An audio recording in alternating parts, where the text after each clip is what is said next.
chapter deals with comparators, and what else does it deal with? Jump and MCR, right?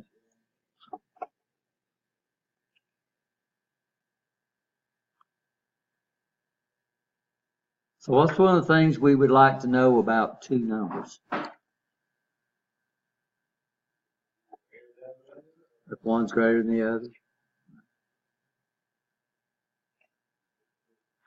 Equal to, less than, equal to, greater than, right?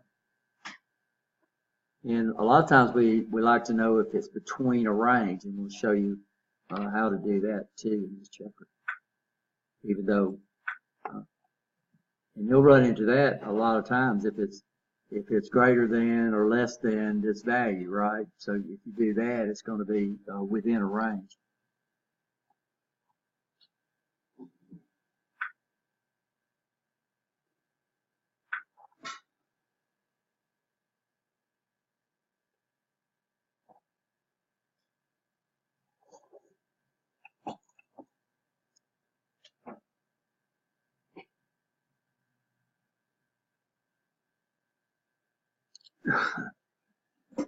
PLC, compare, jump, and MCR instruction.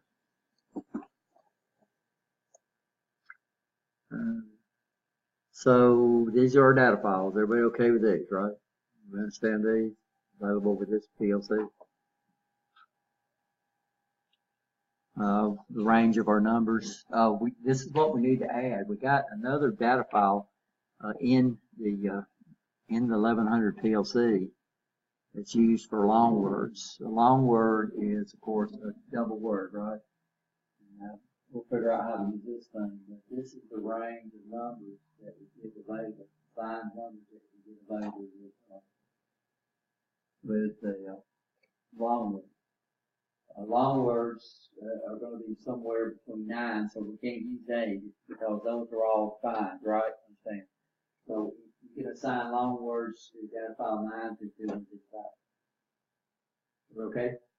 For example, L9:0.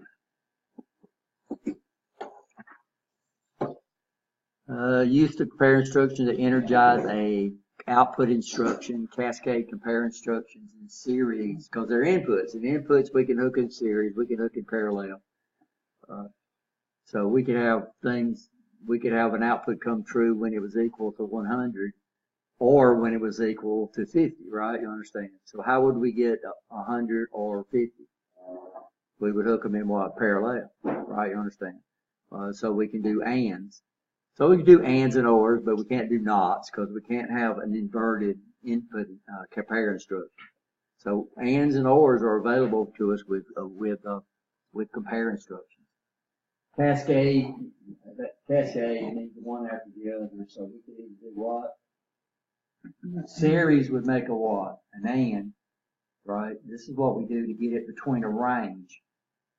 Then or would allow us to label output for several different equals as we go along, right? Or greater than or stuff like that. We're going to use the jump instruction. This is a very, very powerful instruction. So what we've been doing so far is letting the PLC control the flow of the program. So it runs from rung 0 down to wherever your end instruction is, and then what does it do? It goes back. So it just does this. Well, the jump instruction, you can control the flow. So you can make it skip over rungs. You can make it go backwards in your program. So you could make it loop within. You can make it loop within a what? Within a program. Very, very powerful. Use multiple jump instructions. So every jump, by the way, has to have a label. So you put a jump, you assign it an address, and then you assign the label you want it to go to the same address. So every jump has got to have a label instruction. That makes sense? But it could be backwards just as soon as it was forward, right?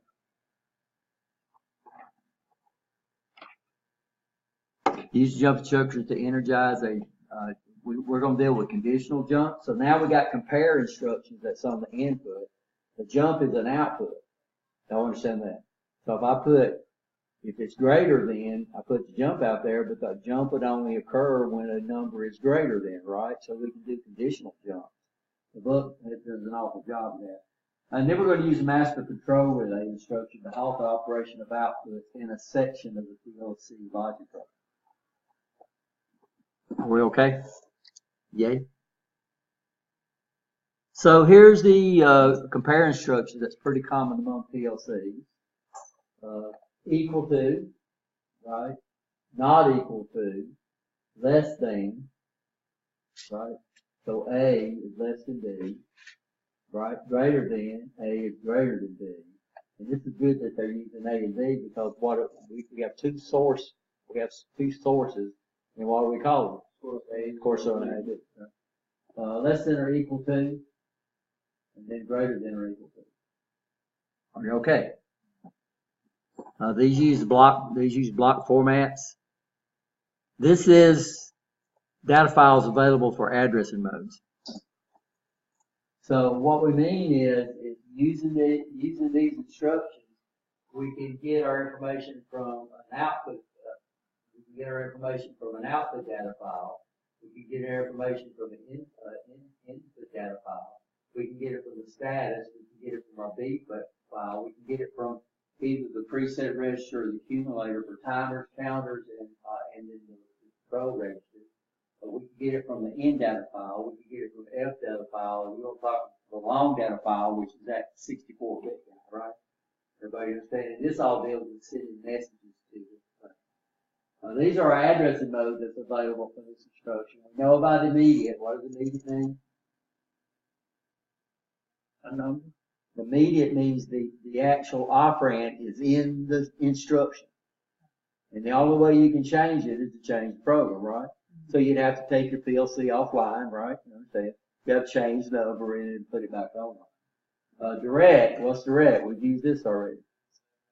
Yeah, this is the address of one of your data files, right? You understand?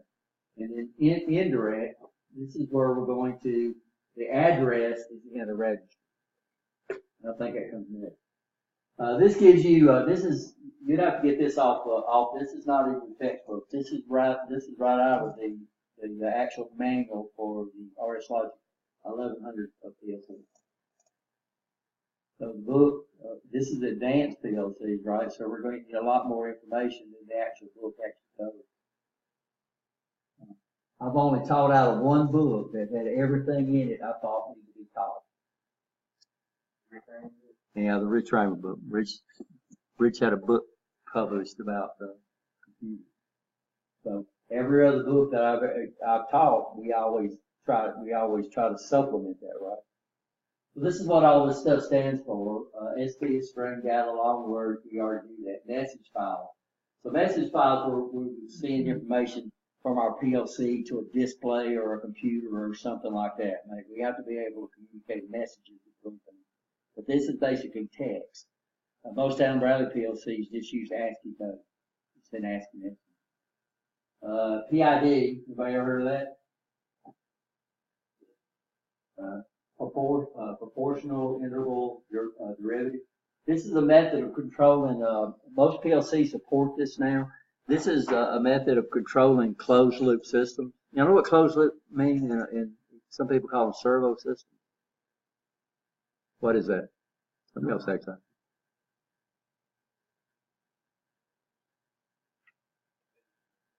Well, closed loop systems is we tell something to do something, and then it tells us it's doing it, right? You understand? So a good example of a closed loop system is just about everybody's got speed control on their car. So you're cruising along and you get up 60 miles an hour and you set that sucker, right? You understand? Well, how in the world does it know it's going 60 miles an hour? Well, there's a sensor on your transmission saying what? I'm going to speed. And if it slows down, and if your set point don't mean your feedback, so this feedback, then it tells your gas to go add more gas, right? Or if it tries to go too fast, that's a closed loop system. And this is a method of controlling closed loop systems that keeps them from oscillating, that controls the ramp and all this other kind of stuff. How fast do you correct? If you correct too fast, right, your car would be using a lot of gas and it would jerk you back. So you start up a hill and you slow down and you don't jump up to 80 miles an hour, right? Which would be proportional. So proportional means I'm going to correct it now. Integral says, let's think about this. Let's think about this. Let's see what happened in the past, right? And then differential allows us to smooth it out. Well, you'll see a lot of them use a PI controller, and they won't use different.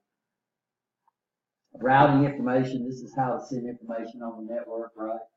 Extended routing files and then programmable limit switches. I don't know if we'll get into that or not. But that's what all these little things up here. Where would you find this at? In the PLC menu. The PLC menu. This guy also does pulse width modulation. I didn't see it. Oh, here it is. Pulse width modulation is the method that we use to control the speed of a DC code. Another problem we have is when you put a counter instruction in your computer, it is software. It's programs, right? So when you put counter up there, it adds a section of programs, a code automatically that takes care of counting, right? You understand? So when you say I want to put a counter in there and you compile that over, it's not putting just one line of code. That sucker might be 100, right, lines of code just to make that counter work.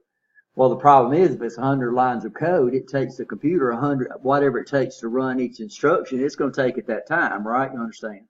So the problem we have with software timers is we get into some of these, the encoders, the guys that give us pulses to indicate when things are running at speed. These software counters cannot keep up with that stuff. So these high-speed encoders and these high-speed motors, so what they do is one advantage hardware or physical components has always had over software, it's faster. So what we find in our PLC now is we have, as part of the motherboard, on the motherboard is high-speed counters done in hardware. And what we do is we read them every once in a while. We don't get them updated instantly. We read them as fast as we can, right? You understand? But they never lose what? Counts. We got these things, 20 kilohertz pulses, right? No problem at all. Software would do what? Lose counts all over the place. So these are high-speed counters. Every counter, the 1000s don't. This has 2 high-speed counters in it. I think the 1200 has like 5 high-speed counters in it. So you have an input that says, okay, if you want to use a high-speed counter, then you have to use input 0 because it's got to be specially designed, right? You understand? So that's one thing you need to read up with. And then, so you don't have a high-speed counter instruction. You got instructions to access the counter, right? You understand? And you got an instruction to configure the counter. But you don't have a high-speed counter. In interrupts, we'll talk about later on. This is a method we can interrupt our program. Interrupts right here. We will look at these toward the end of the term. Are we okay? So here's our addressing modes. Immediate, the actual operand is part of the what? Instruction. Direct, the operator is located in the specified data file. So in 7100, the operand would be an address. This would be the contents of the address. Indirect, this specifies the data file address contains the word, the specified data file address contains the word address of the operand within the data file. So this is the word address because so this says N1, where N1 equals 15, right? So this would actually be where you end up at. That makes sense? And there's another address mode too, but we're not. So one of the things you need to know on a PLC is how many ways you can literally address the data. This makes it really, really flexible, right? You understand? So what I could do, we got an increment instruction. So what I could do is increment this guy right here, and it would automatically, this would jump 2, right? This would jump, and it automatically go like to 15, 16, and 17. So we can go through things real easy using this guy right here. This allows us to go through tables. When I first took trigonometry, we didn't have calculators that did trig for us. So what we had is we had these trig tables that had sine, cosine, tangents, and all that kind of stuff. And we'd say 30 degrees, and we'd find it in the table, and then we'd go over there and see what the sine, cosine, and tangent was. So that's what tables are. Computers love tables. I mean, it's hard for them to program them, but it'll rip through those tables in a heartbeat. So now on your calculator, you hit the sine key, right, and you understand it pops up instantly. So that's the advantage of being able to scan tables. And we'll look at that too when we get into sequencer. When a PLC is scanning a ladder diagram, sometimes one or more rungs should not be scanned. When the rung is not scanned, the state of the instruction on the rung, and this is what you got to remember. If you skip over rungs, what's going to happen to the output? What? No, they won't change. They'll stay exactly what they are. So you're over here flipping a switch, thinking something's going to happen that's controlling that rung, and the rung's not being scanned. So the output's going to stay in whatever state it was in, right? Okay. When a rung is conditional, and also we'll talk about that later. Conditions for skipping over rungs can be generated either by the state of an input contact or the reverse result of a comparison. Are we okay? So this is the block instruction. This is the way it's set out. This is equal to the instruction. So this says, this is direct addressing, right? It says that the contents of this word, so this guy works on words, right? You understand? You can't compare bits on this one. We can. We'll show you how to do it. There's another instruction. This would compare the word that's in N70 to the word in N7 word 1, right? And if they're equal to it, then the rung would become true. Whatever outputs you out here would become true. So this could be a counter, right? And every time it's equal, it'll give you a count, right? You understand? It could be energizing a timer. So you said, okay, when these numbers are equal, energize this timer, right? You understand? So any output instruction that we have available can be put over here, right? You understand? You could put additional control inside here, right? You understand? So you could put, if this was equal and this input is closed, do this, right? You understand that? And we could put ORs, right? You understand? Because this is an input instruction. How can we connect input instructions? Parallel. We can connect them in series or what? Parallel.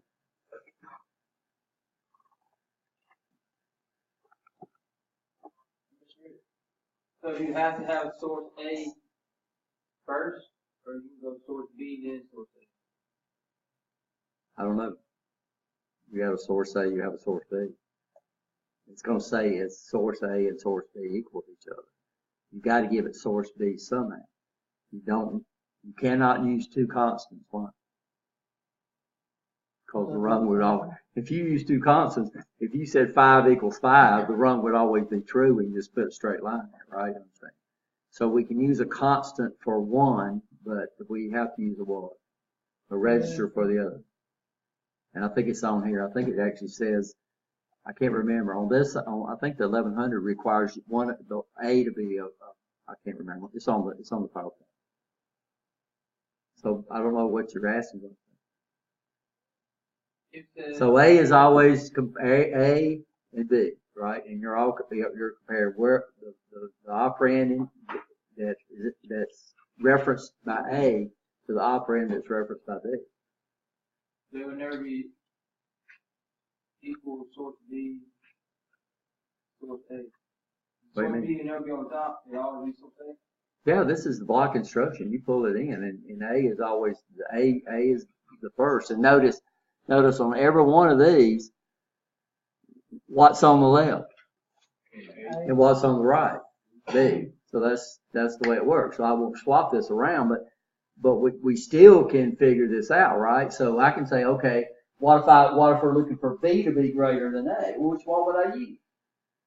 Huh? I'd use this guy right here. But all these instructions are referenced to A, right? But if A is less than B, then B's got to be what? Greater than A. So it's up to you to figure it out. And of course you can understand why they do that. because the more instructions they put in the instruction set, the more complicated it is, and the more that your software has to support. So what they're trying to do is limit the number of instructions that's available, right? You understand? Because you can get everything you need in these right here, right? You can say, okay, what if I want B to be greater than or equal to? Well, there's something we can put up here, right, and figure out how to do it. Just swap it around. So that answer your question? You okay?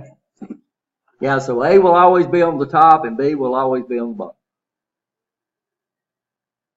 For this PLC, you know, RS Logic 5000 still uses this same technique. In fact, RS Logic 5000, I think, has added an enable on it, so you can actually enable it or disable it. But they still support these. If you got into RS Logic 5000, every instruction that you have in the 500 is available in 5000. And then they got more advanced instructions. So we got only up and down counters. So guess what 5000 has? They have an up, a down, and a down counter, right? They have a counter with an enable on it. So, but it still has the counters that we know. So it would be pretty easy to revolve into that software package. Got timers. They added a retentive. So right now we only got available a retentive on delay timer. What did they add? Yeah, they got a retentive off delay timer. And then they have a timer that has they have timers that have enable and disable on it. Well, see, we can't do that because on our timers, the enable and the disable is coming in on one input, right? You understand? So they add more instructions with more flexibility. What is this one? Not equal. You have A and B are not equal, right? Are you okay? Huh? That one is in the lab. Oh, it's not, and we need to add it. So you're already looking at it? Yeah, Oh, that's fine. like, I understand. that, I mean, like, they ask what they need, and I'm writing down what they need. So yeah, let's add it down at the bottom. I think the lab is written where we have to use all of these instructions. So the lab is written almost like the math instruction, where you're going to come in and you're going to put one rung to do each logic instruction. You'll use the move instruction to set the values, right? You understand? And then you'll do an equal to and all that, and we'll turn on an output. So y'all might have to double up on outputs because how many instructions do we have? 1, 2, 3, 4. We got 5. We got exactly enough. We got 6 outputs. So y'all be able to assign an output to each instruction.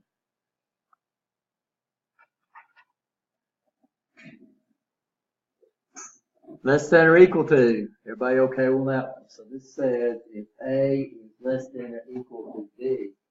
Now, of course, every one of these are using the N7 file, data file, right? So what can this be? Immediate. Well, but what I'm saying, what could it be? It could be direct, going to a lot.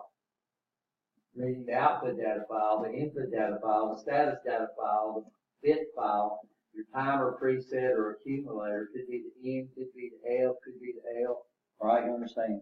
So just about every data file we have available out there, we can pull that information in.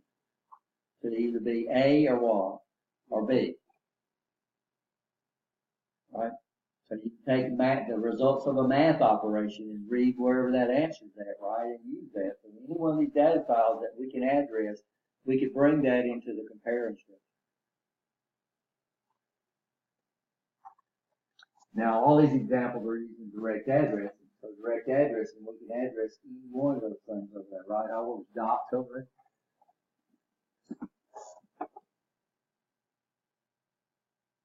So I could look for an input state. I could say, okay, well, my switches are in this state, or my input devices are in this state. Do something, right? Understand? So it's pretty powerful.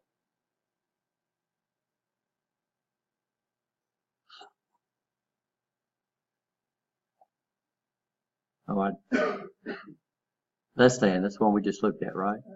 Everybody okay there? Any questions?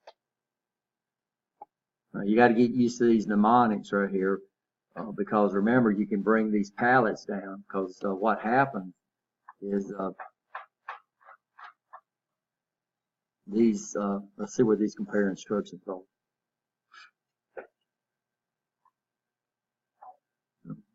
So they're all grayed out. By the way, sometimes you'll run into an instruction, you'll run into a PLC and it's got the instructions up there, but they're grayed out. Now, what do you think they're trying to tell you? Well, it's not available to that PLC, right? So we got the 1100. Let me see if he's out there.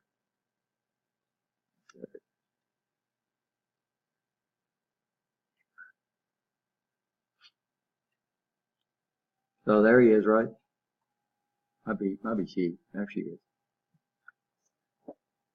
And so we should be able to go online with it. And it should pull down whatever's in there, right? So here's the compare instructions that's available right here. And this is a cute one, but we'll talk about this one in a minute. This is not covered in the textbook. Not equal to, equal. Oh no, this is MEQ, mask equal. This is equal, not equal, less than, greater than, less than, equal, less than. I can't read that. But you know, we also got available this palette, right? You understand? So what's nice about this palette, you know, you can put it over here to the side, and now you don't have to go through these tabs, right? Everybody okay? Where'd you pull that from? Same place up, right? Oh, okay.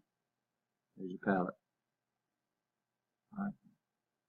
And you know, 90% of the time, you're not using your project tree. So you can just come over and, you can come over here and do what? You can minimize the project tree, and now what can you do? Now you can stretch this out the whole length of the screen.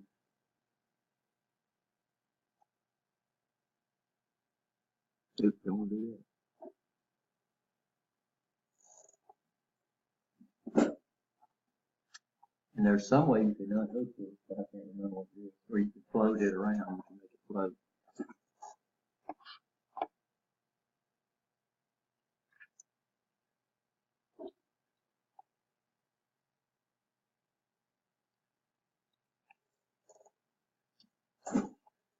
So most of these y'all dealt with, you know, whole math wise sooner or later.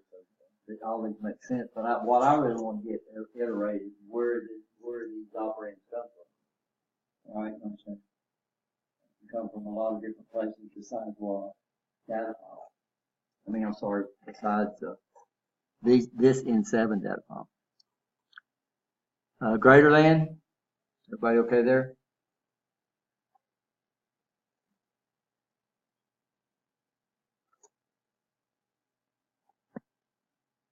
Source A, so less than equal to, source A must be address. This is it. I forgot to read that. This has been on every one of them, right? Source A must be an address. Source B can be an address or a what? Or a number. So source B is the one that can be a constant. If you can't use two constants because you would be wasting. First of all, I don't know if the compiler that you buy with it, but it would be a waste of an instruction, right? And every instruction takes time to execute. So what you're doing is you're adding time to your stand time, right? Understand that.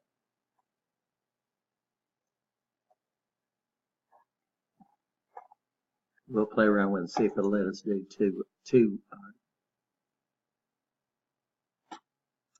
So greater than or equal to, is everybody okay here?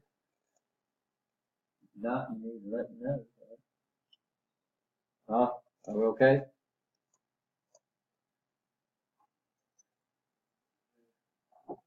Huh?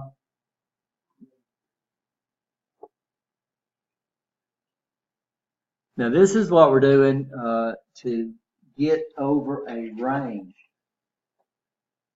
So what we do is we start with the greater, it's got to go first, and then the less than comes next, and then this would be our output. So what would be the range, this thing would be, to make this run true? Now, what range of numbers would it be true? That'd be,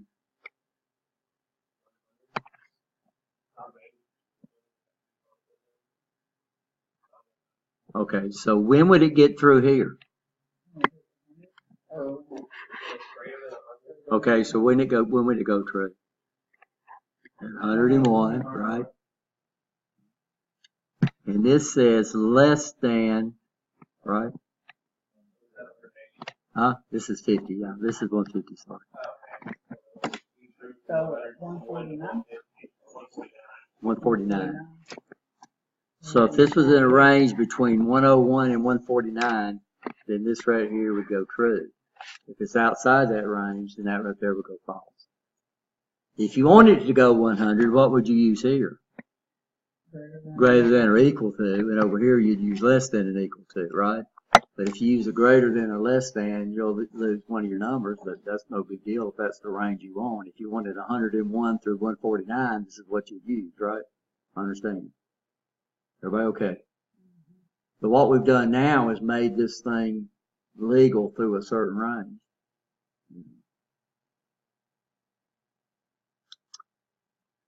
So this is a Logic Pro diagram, figure 11-1. So let's go ahead and bring this up. I'm listening.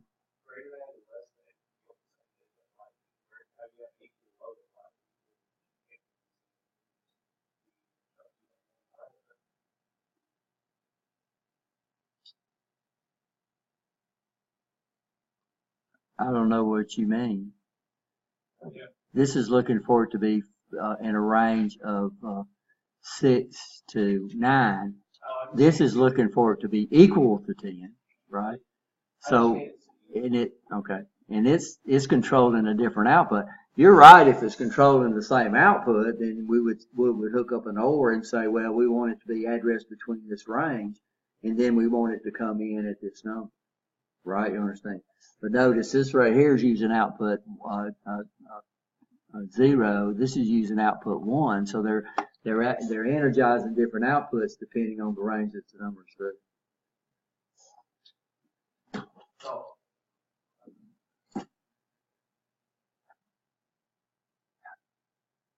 So we got a counter out here, and we're got a push button going, right? And then we automatically reset the counter when it's done, or we can reset it any time with this switch right there, right?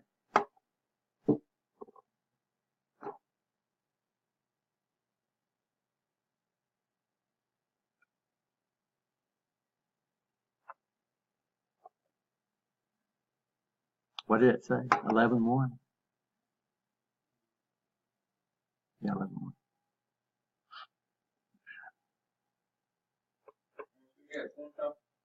Huh? Yeah, I think it's on one of these tables.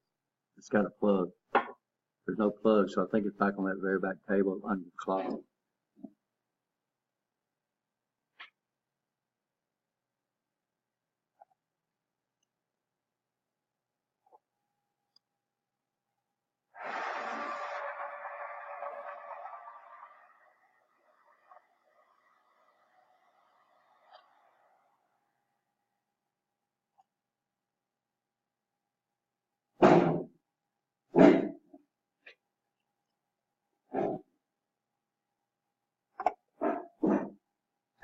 Guess what I don't have? 11-1? Yeah, what's y'all's figure?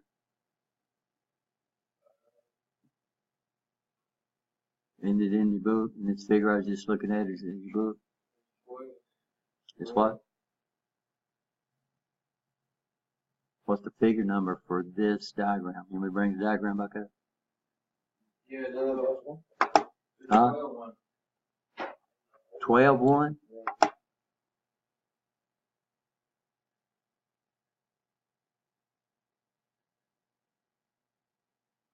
I don't have that either.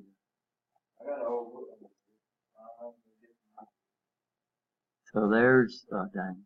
So there's that one.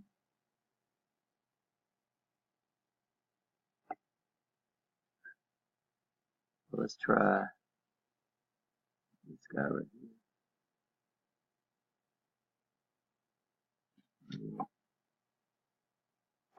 If not, we'll just program it. It won't take very long.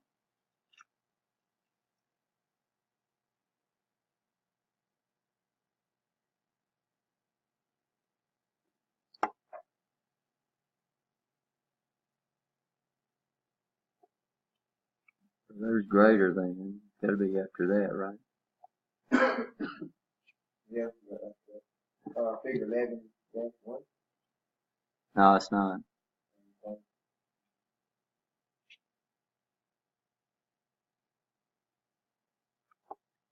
Okay, this is it, right?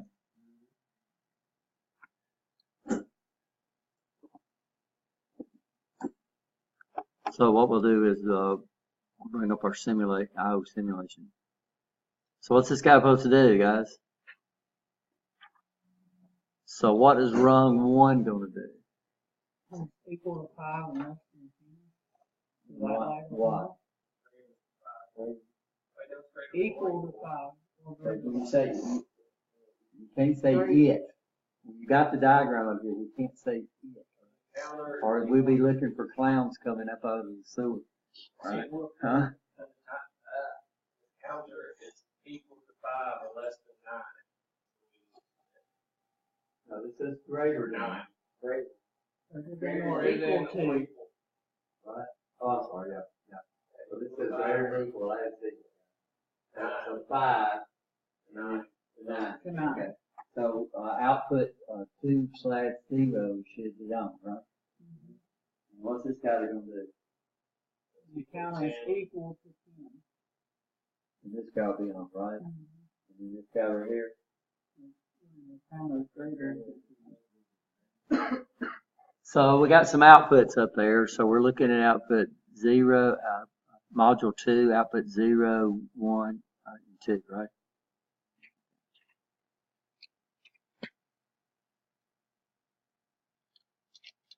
And then switch it to run. So this guy's already true.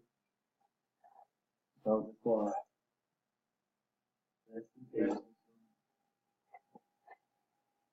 And then I'm going to come over here and I'm going to change this to a push button.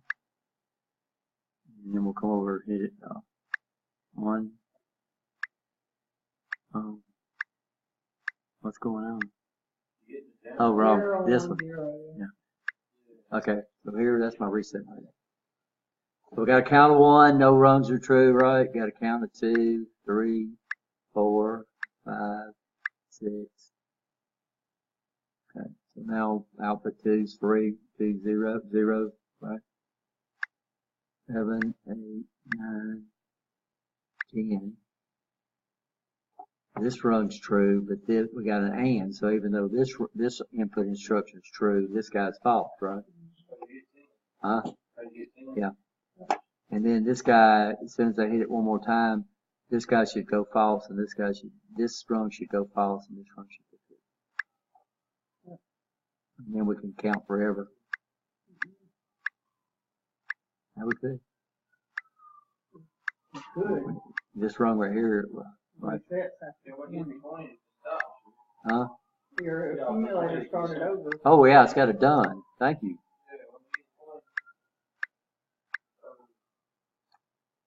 Okay, so we have a count of 20. Good call. So of course there's a lot more, if we understand these, then we should be able to understand, we can hook them or we can hook them on. And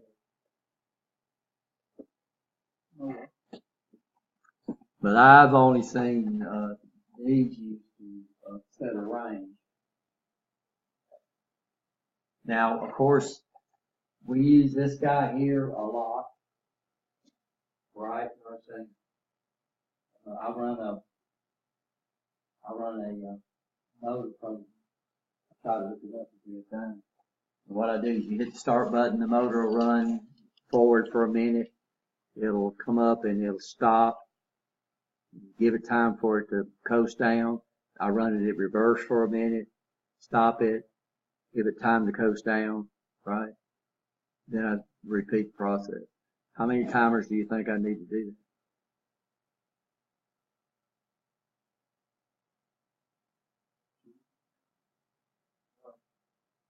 one. I use compare instructions. So I just let it count, right? You understand? And then I let the timer count for me. And then I just say, okay, from here to the first minute, do what?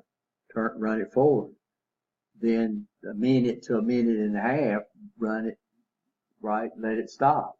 Then a minute and a half to 2.5 minutes, I run it, right? And then I go from 2.5 minutes to 3 minutes, have it what? Have it rest, right? You understand? And then I loop it. So this is really, really powerful with this. You can see a lot of different things you can do. So a lot of times, and you could, even in your labs, some of your labs, if you said start this timer after this timer, this would do away with cascade timers. You understand why? I mean, cascade timers, we could do it with one timer. Because if this timer starts that timer, I can say, okay, we're going to let this thing, we're going to enable this run when it's greater than 10 seconds.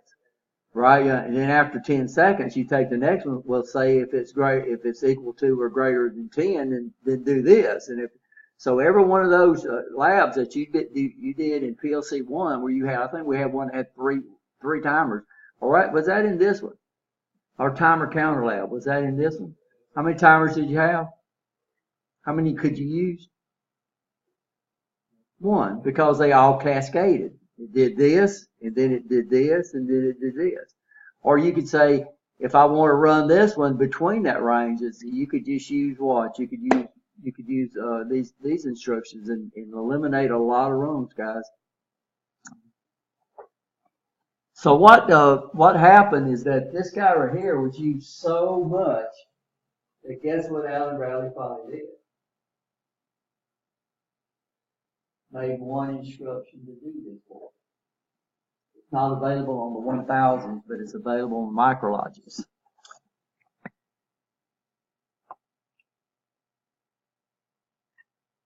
So this is what we would use. We wouldn't use that instruction, but you know, it depends on which PLC. 504, I don't know. Since it's an old modular PLC, I don't know if it would support it. Let's skip over. So this is called the limited test input instruction.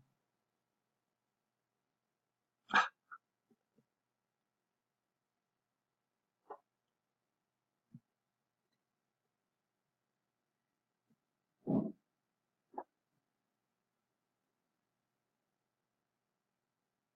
need to swap the order of those. It's called the limit instruction.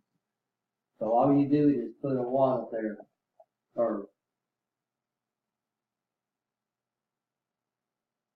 low, you know that? Low limit. It's a limit. So that's, you put your low limit down there. Then you put what? Your high limit, and this guy would keep it enabled during that range with one instruction. So instead of using the double instruction for the 1100, we would use what? We would use this. Okay? Any questions on that? So it tells you to keep it enabled between a limit. You can use the greater than or you can use the greater than less than instruction pair, or you can use this guy right here. I couldn't find this, but we could take it and set it up pretty fast.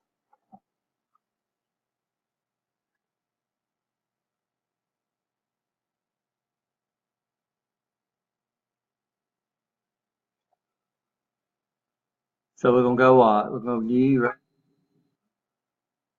I don't want to say that. I don't know it's gonna make me won't let me get out of it. I gotta go offline.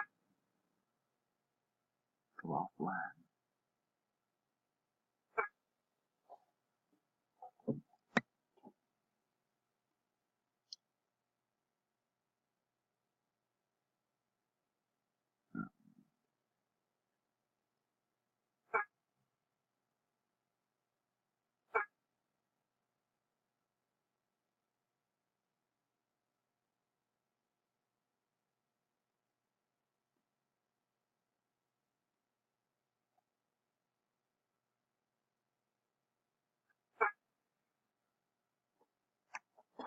I hate as many times as this guy saves all these programs.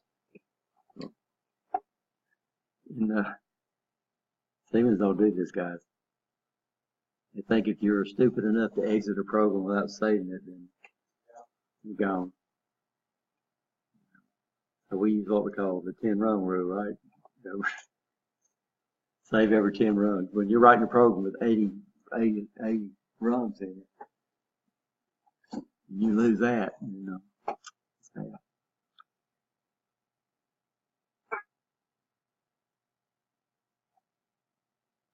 Okay, so what processor we have here?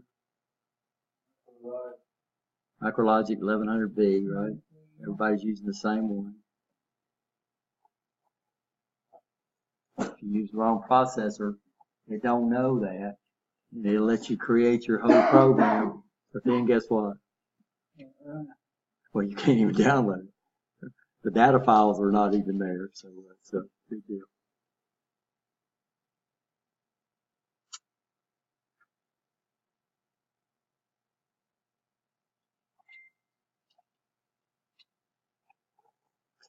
So what we'll do is we'll come in and we're not going to do the master start stop. Y'all required to do that. And we'll do exactly what they did. So we'll put a switch down here. We'll put in a counter. We'll just put an up counter just like they did. And we'll actually use the same feature. Then we'll pull in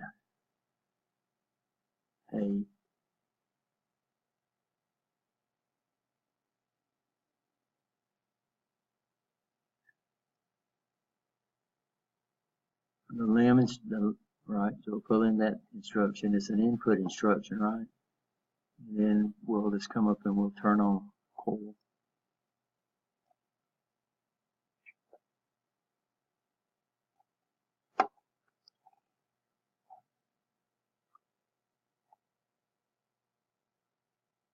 So we'll sound this to input 0. Okay, I'm sorry. It lets you do that, by the way, because it thinks it's being controlled by an input, an output,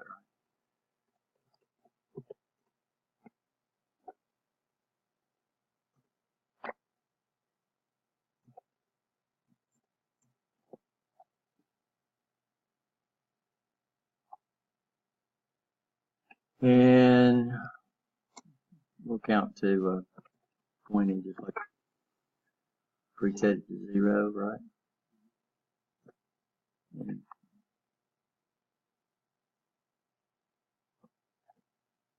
something's missing though. What's missing? Oh no, yeah. I gotta take care of me once in a while. Yeah. Duh.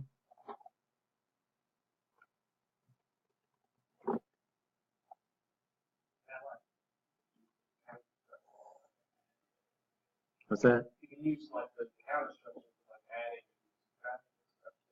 Oh yeah, and that's what we should have brought that. You can go up and look at any instruction, any output instructions, and it will tell you that uses registers. They'll tell you what's available, where you can get these numbers from. But this guy right here, this preset register can come from anywhere. I mean, I could come over here and I could put T4. We don't have a T4, but like I said, I could put output, right? I could put output :0. So whatever's in that output register in word 0 would be brought in to preset my register. So anything over here can be used what? Right there using direct addressing. Anything over here, right? And then of course if you move down in the 9 to 255, you can use those also. So anything we can get to with the direct addressing or indirect addressing can be loaded into these things. Okay. So what limit do we want this thing to go through? What's our lower limit? Yeah, we can use 5 of these. And then what's our high limit? Oh, we're going to have to look and see what test is. We could. That's what we do for test. We might have to look this up, guys. Because I don't think it's going to compile it.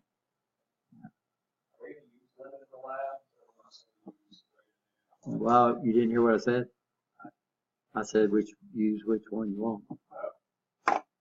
So let's see if I still have the manual on it. I don't have it up.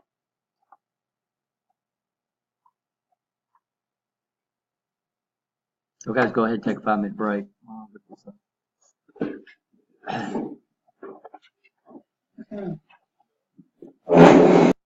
I don't know if y'all heard what Mr. Shook said, is that your test is what you test is the length time. So we're looking at C5 0 P1, right? Okay. So this guy should be enabled from 5 to what? 15. One instruction, right? Instead of doing 2. And trying to figure out if you need to do a greater than or less than, which way they go, right?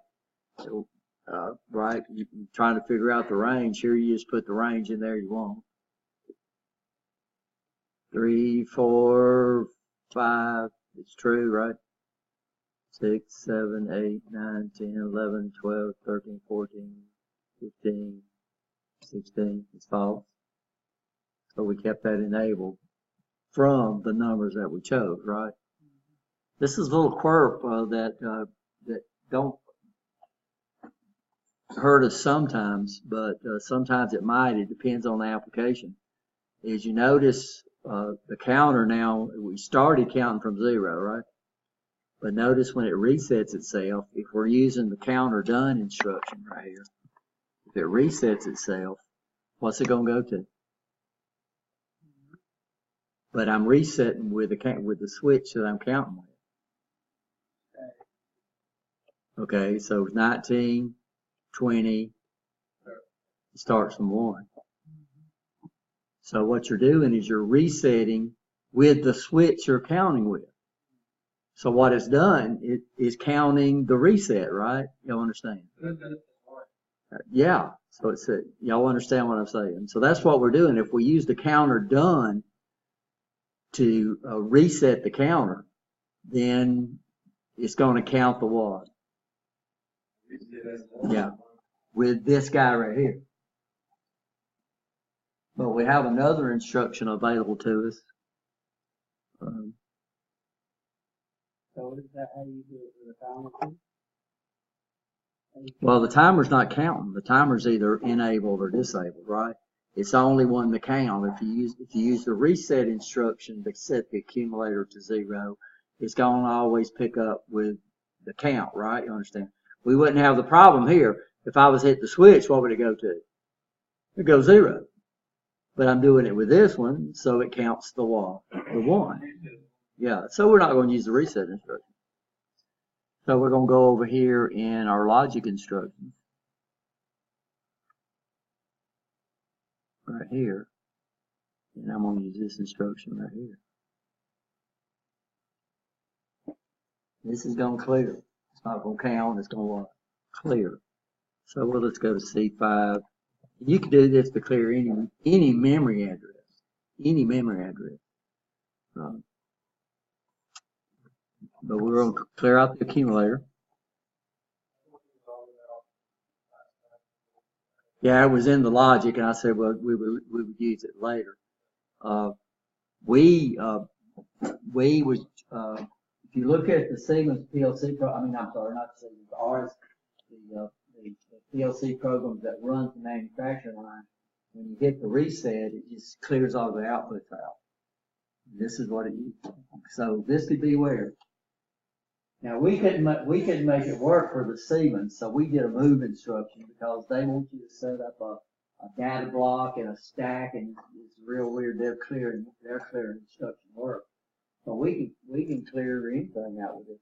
We could use this to clear the time instead of using the wallet reset. All we got to do we got to put the address in there anyway, right? You understand? So let's see if this works. We'll just double check it to make sure it's okay. And then we'll download it.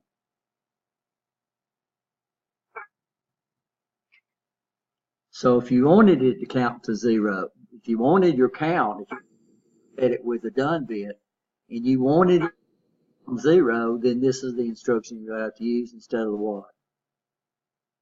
Instead of the reset. So let's see if it works.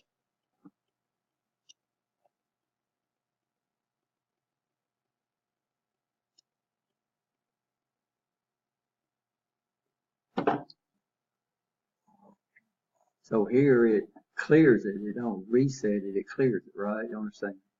So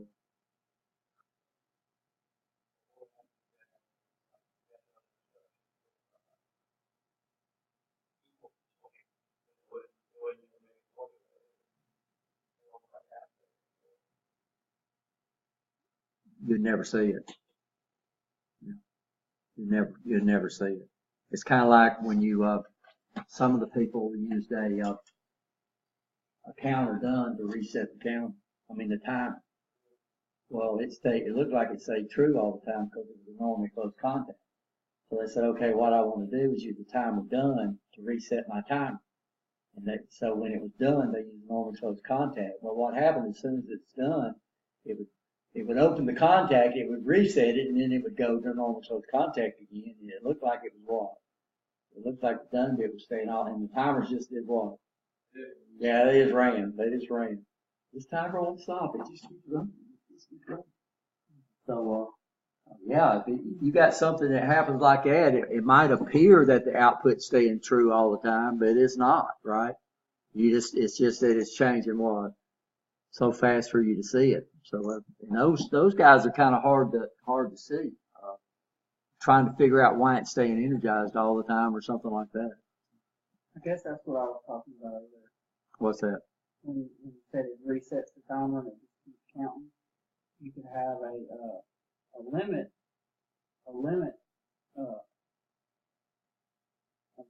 thing and have a light come on at a certain time, go off for a certain time, reset your timer. And yeah, I mean, so you could have one timer to do several different things, especially if it says cascades. If it says after this, we want or 15 seconds goes by, we want this to come back on. So like I said, that lab you did where y'all used 3 timers, you could have did it with what? 1. And then on each one of your instructions, you use the compare instruction to say, did it, because y'all can't do it now. I mean, y'all shouldn't do it now. Y'all should do it the way it was written. And another thing I want y'all to do, guys, some of y'all are still working on that timer lab. The math lab is really simple. Y'all don't have to do these labs in order, right? You understand? You don't need to do it before we teach them. You don't need to do it before we teach it, but the math instructions are real easy. What do? We have 2 move instructions, right? Moves a number, and then we do what? Then we add the numbers, we subtract the numbers, we same numbers, and we divide the numbers. So that should be what? Take you no time to do it. The first compare lab is exactly the same way, except in the compare lab we're using 2 counters, and we're comparing them to see if when they're what? Equal, not equal. So every run we'll use all the logics. So those programs are not hard to do, right? So what you could do is you could go ahead and get those what? Out of the way, and then go back to the what? Counter. If y'all understand that. So right now you don't want to get ahead of me. But what you need to do is look at, okay, this lab that Rich just went over and showed me how to do it in class, let's go ahead and get that on the way and come back and get the counter lab, right? Because that timer counter lab is not an easy lab. I takes, 3 counters, 2 timers, and how many counters? 5 counters? I don't remember. I just remember it's a big. So, on that last run, That's the last run. That's the next last. Run 2. Run, yeah. Now give them numbers. Run 2. Okay, go ahead. The counter done and the reset, is that necessary? So you took the reset out on the. Well, I still want it to go back to 0 when it's done. And I still want to have the ability to manually reset it anytime I wanted to. That clear only comes, that it only clears it when that rung becomes true. So what do we want to do? When do we want this to be true? Well, when the rung becomes true. Well, we want it to become true if the what? If the counter's done, and instead of going to 1, it's resetting to what? 0, right? And we want to have a way to manually reset the counter in case something happens. Like, Normally what we'd use is this would be our stop circuit, right? So when you hit the stop button in your master control, then you want it to do what? You want it to reset your counters and your timers and everything. So that's a real easy way to do that. Are we okay? So this guy right here is really, really deep. Like I said, you did that valve where they want it between range. It's up to you. You can use the what? You can use the greater than or less than. But you got to figure out which one you want, right? It could be equal to, right? Greater, it's got to be greater than or equal to, right? Okay. Over here you could have less than or equal to. You got to figure that out. Here we know it's going to go between what? 5 and 15. And then here you're putting where, what are you comparing? What are you looking at? If you want your counters, this don't apply to our timers. Our timers are self-resetting, right? So anytime, and they always reset to 0. It's just these counters, if you use the reset instruction, it's going to do what? It's going to count the reset. So it'll always reset to 1. So this will give you a way of really cleaning stuff out. Like I said, in the Allen Bradley programs, they put zeros in all the outputs. It turns all the outputs off every time you hit the reset button. That's going to put the line in a certain position that we want to start from.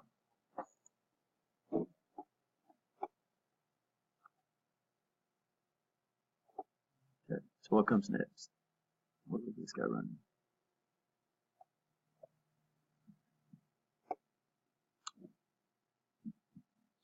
Another thing we have, especially when we're inputting stuff, and we'll use instruction too, is we're going to learn later on about what we call masking. Masking is the ability to strip off what you don't want.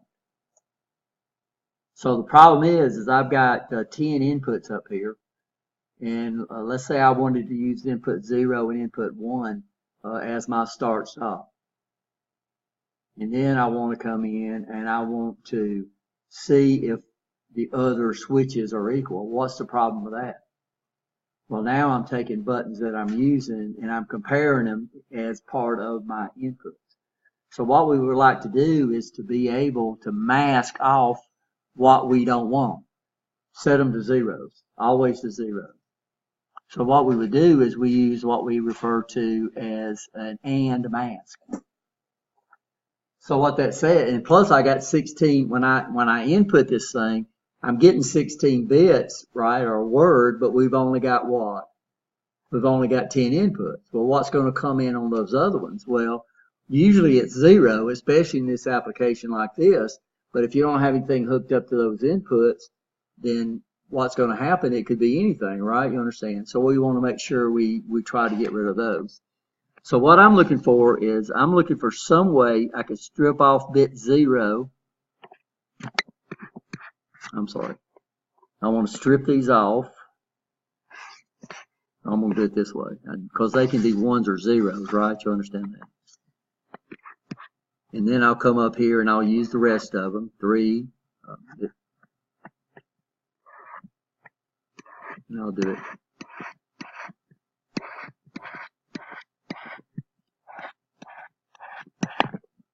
Okay, and I want to get rid of these. So these can be anything. These can be anything. These can be anything. These can be anything. Let's see. So that's 8, 9, 10. These we don't know about, right? Because those are not. We don't have an input to that. So what we want to do is I want to strip off these. I want to make these always zeros, and I want to make sure these are zeros. Well, what I would do is we come up with what we call an AND operation. And what does an AND give for? So to get a 1 out of an AND, both of them have to be highs, right? You understand? So we would come up here and we say, well, I want to strip this guy off. I'm going to put a 0. So if it's a 1, if I and these two together, it would always give me a what? 0. Yeah, and I'm going to put a 0 in my mask. We call this the mask right here.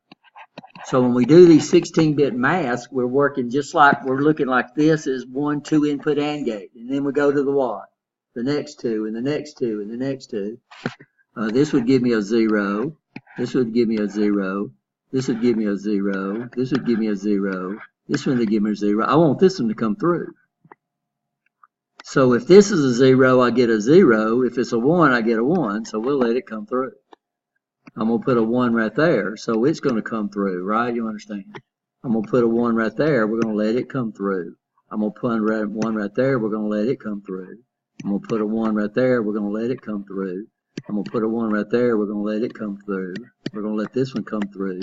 Let this come through. And I'm going to strip these off. So this is my mask. So what I do is any bits I don't want to come through, I put a 0 in the mask, right? You understand? Any bits I want to stop, I put a what? A 0. And this, we have an AND instruction. So basically the AND instruction works on 16-bit words. This, the mask, is built into it, right? Mask, compare for equal. That makes sense. So what we can do is bring in an input port and get rid of the bits that we don't want, that we're trying to compare if this input port is equal to this, or this is equal to this combination of inputs, right? Now we could enter this as a decimal number, but now what I got to do is I'd have to come up here and do what? Convert that mask into decimal.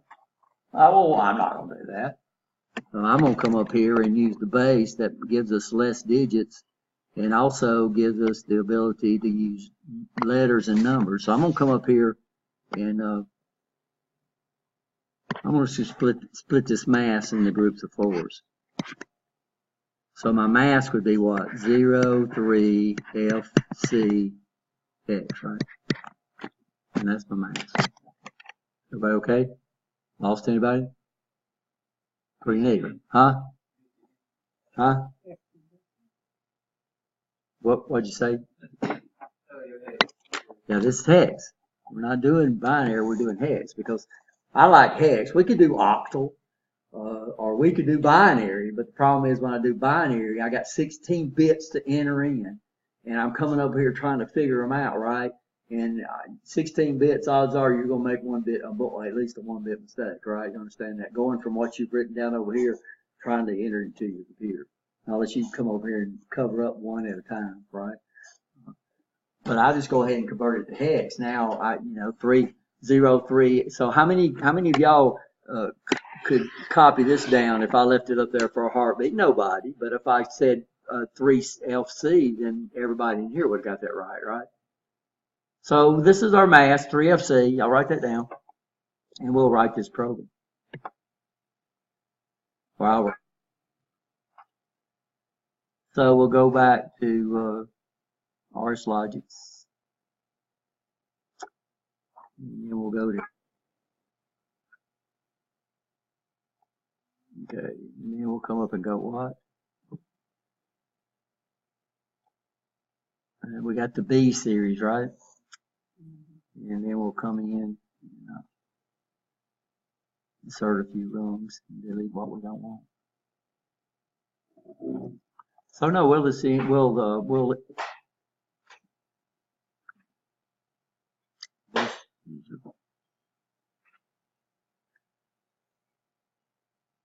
think that's all we need. I will put one in there. So what I'm going to do is I'll come up here and I'm going to come over here and I'm going to input information. So first of all, I'm going to do a what? I'm going to do a start stop station, right? Or start stop. And then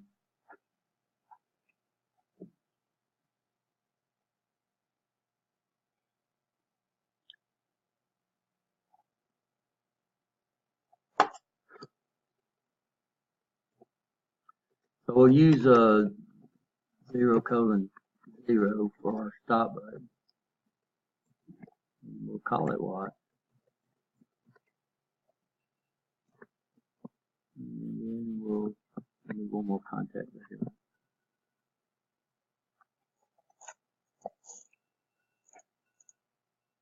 Dang it. I hit snooze. It's gonna go off again in a minute.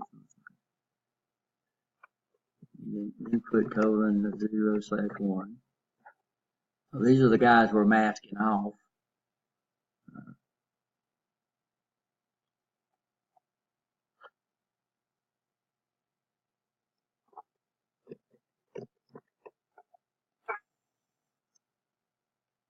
Oh, duh. Yeah, I know. I was thinking about the one that I did the other night. Of course, I know we just do that to see if y'all paying attention, right? Mhm.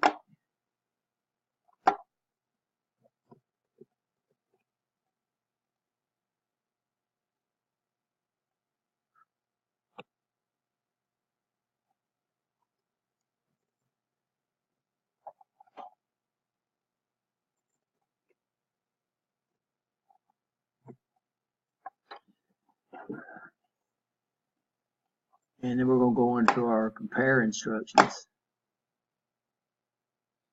And here's our compare with mask right here. And this is an and, right?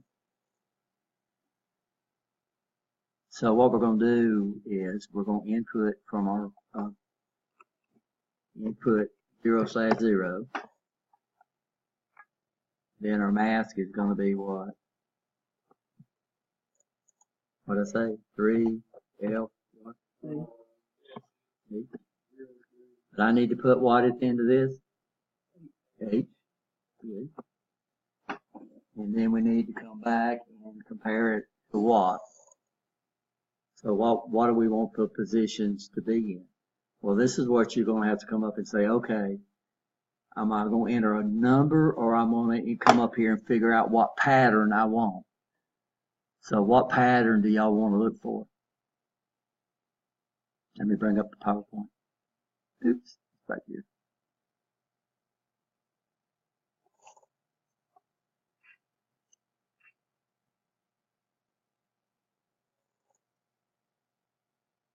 I don't know what, so what do we want to compare it to? We came up with our mask, right? And of course, what we're doing is, I wish I didn't remember closing that out, but I guess I did.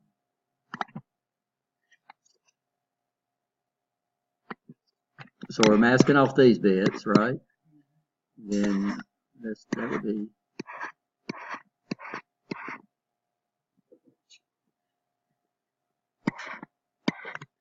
okay. So, huh? I don't understand where you're getting the zeros from. I'm just writing down. These are X's. Because these are coming from an input. What positions can I put my switches in? They can be on or off. So what we do on the chart is put an X up there, which means they can change, right? Okay. So it indicates these are variables. Now what we're trying to do is figure out what position we want to detect to see if the switches are in. So what are we looking for?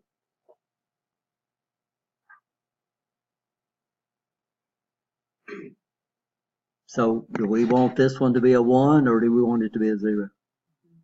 Okay, so then I'm going to put a 0 down here, right? Understand? Understand? Yes or no? I'll be a 1 with it.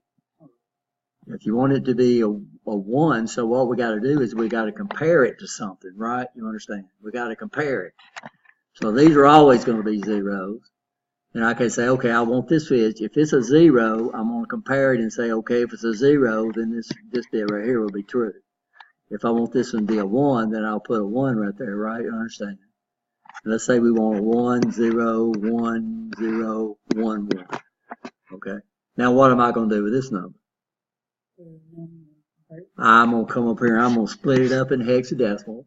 I'm going to say 3, 5, 8, right? You understand? And then I'm going to come over here and say, okay, when those switches are set, somebody write it down, then the run will go through. When they're set in this order right here. Now, ignore this, these two right here. When they're said in that order right there, then that rung should become true. Y'all follow this now? That makes sense? So what makes it, I see you got the X and O, the zeros, so where does one come into play?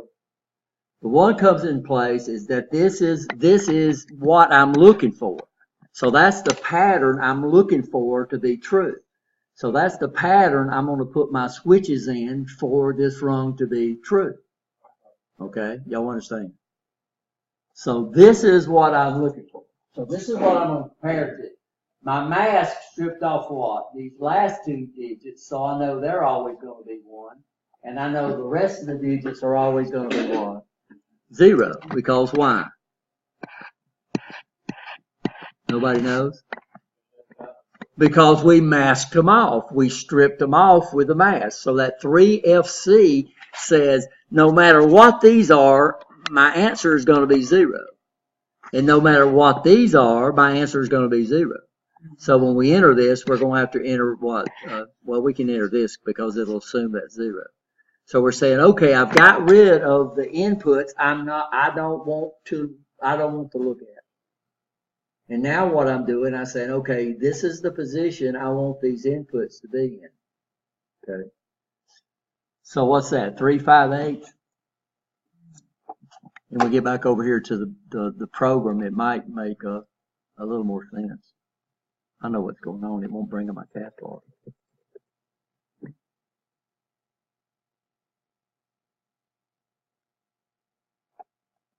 Okay. So what do we have? 3, 5, 8. And that's what? That's X. Okay. Notice it converted to decimal. So this right here stripped off the push buttons I'm not interested in. So I can use those inputs for what? Other things. And so what I'm doing is I'm saying, oh, if inputs 2 through 9 are in this position right here, then this rung should become true. And, was that somebody's phone? And then, of course, when the rung comes true, what do we want to do? We'll turn on what our true outputs.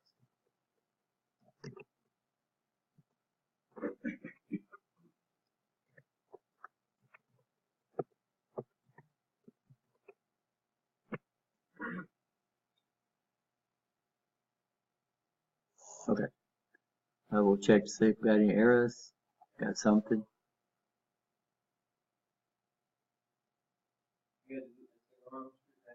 Oh, yeah. Well, no, it's still got an error on both of them.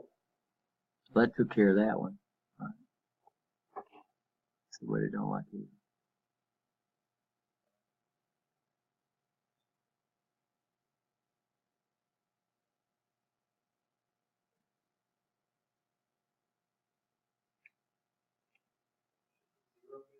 Oh, yeah. Duh. Thank you.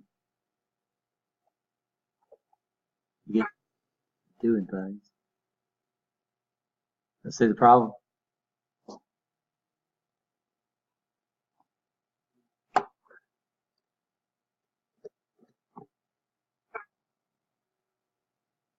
Okay.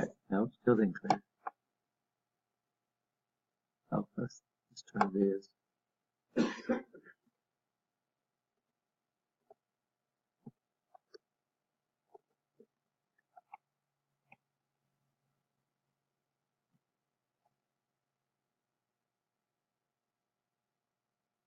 Okay, there we go. So here, unlike the timers and stuff, we had to put the what there. The period, right? Indicating that's a word. Right?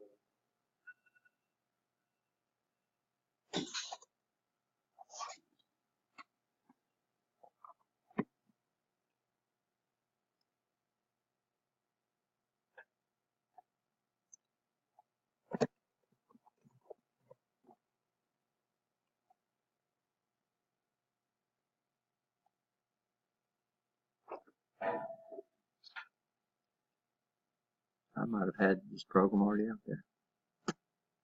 It's okay.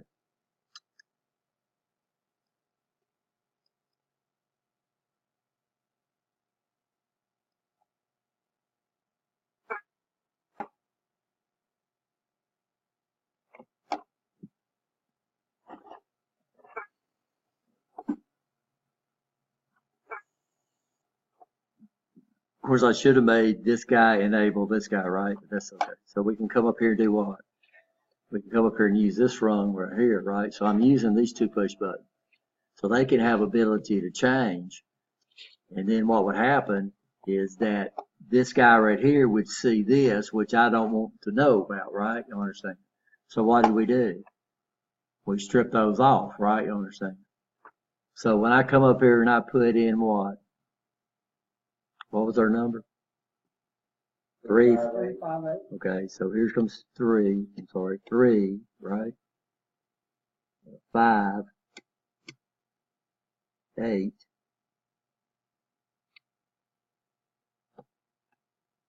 No, that's still not right. We need some more. So, what do we need? So we're comparing to 358 or 890, 856. Somebody convert that. Y'all got a calculator does that for me?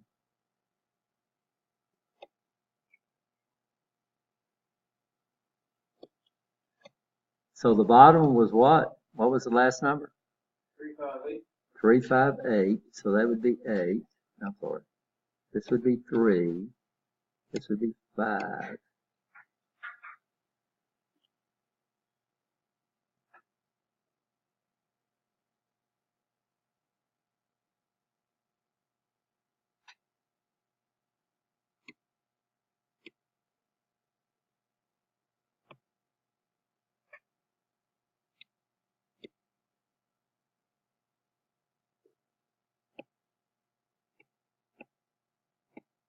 Do it now.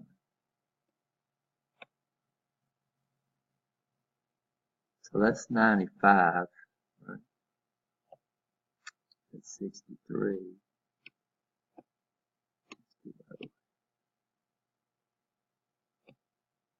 Too low.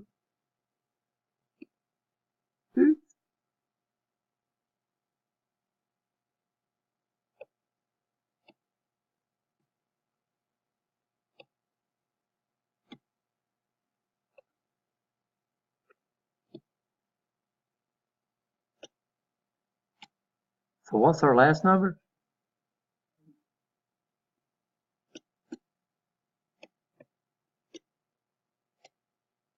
No, our least significant number.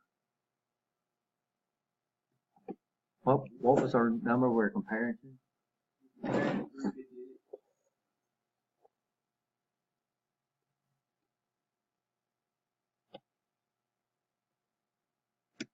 There we go. I'm not going to tell you what I was doing. How did my feet? No, the 358 was hex. If you take 358 and convert it to decimal, it's going to come up to be 856, right? Mm-hmm. Yeah, I was putting my 3 in the least significant nibble. I was going backwards. So notice now it's what? True, but if I come in here and put any other pattern, then what does it do? It's false, right? So what we've done with the mask is we're bringing stuff from an input port and we're doing what? Stripping off the bits that we don't want, right? We don't want to see if it's equal to that. We don't want them involved. We strip them off with a mask, right? So this is the mask. Here it converted it to decimal. And of course then we put 3, 5, and we come up here and as soon as I put 8, the run goes true. Because why? The pattern of the switches. But look, I can come up here on this one and I can do all kind of stuff to this one, right? And it's not changing anything. So my number's changing down here for my source, but why is it not honoring these switches right here? Those are the ones we mask off, right? You understand? So we strip these guys here off. And it's seeing it. See, y'all can see it right here where it's actually changing the value of the number. But what it sees is 356 because the last digits, the bit 0 and bit 1 is what's stripped off. And then we stripped off what bits 7, 8, 9. No, I'm sorry, 6, 7, 8, 9. We stripped them off with a mask, right? You know, that's what we call an AND mask. And so, guys, that's what we're going to look at, an AND operation here. If we can use an input, but this could be coming from a lot of different places. But this is the perfect example where you might want to use it. So when these switches are in this pattern, start this motor, right? You understand? These switches on my front panel start this motor. You might be doing other things with those switches. This might start one, this might do this might do this, but when you put them in this pattern, then something happens, right? You understand? Like you might want to sound the bell, which means this guy screwed up or something like that, right? You understand? Or you don't need to do this. This is called a mass equal. And a mass means you just do what? So it's just like me when I mass, it's just like me doing this. Now I can only see how many eyes. Okay, so is this eye open or is this got closed? You don't know because it don't what? It don't matter. Right? You understand? That's what we do. So if I want a bit to not matter, then I put a 0 in the mask, right? If I want a bit to come through, then I put a 1 in the mask. I write it out in binary, right? And then I convert it either the octal. You can take that binary number, you can enter this binary, a 16-bit binary number, right? You understand that? And then what would you put at the end? A B, right? You could enter it in octal. You can take that thing and split it into groups of 3s from the left, from the right? And enter it in what? But enter it with a what? Oh, that gets kind of confusing, but because your zeros and your O's are so close, or the best thing to use is hex because it takes less digits. So that's the what? Yeah, this is, what do they call it? Mask if equal mask. Now this is in the text, is that in the textbook? Huh? Yeah, okay, then it's not in there. So that's another compare instruction. So the compare instructions that are not covered in the textbook is the limit instruction, right? And then this equal after a mask, I guess you call it.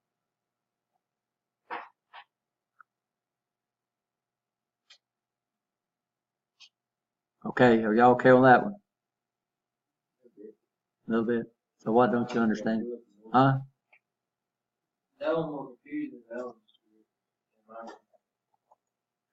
I don't understand like you write the 0 and then you decide what's the 1 and what's the 0. You decide what you want to let come through and what you want to block off. So we know right off the bat I'm using push button 0 and 1 for something else. And we know right off the bat that we got 9 inputs, but we got 16 bits. So when I go in and I load in a whole input word, I get a word. It don't care if you only got 3 switches hooked up, right? It's gonna load in what? That whole word, right? You understand? So if I'm gonna say when I want these switches to be in a certain position, okay. So we got the 10 inputs. So and what can our 10 inputs be in? What position can our 10 inputs be? Could they be true or false?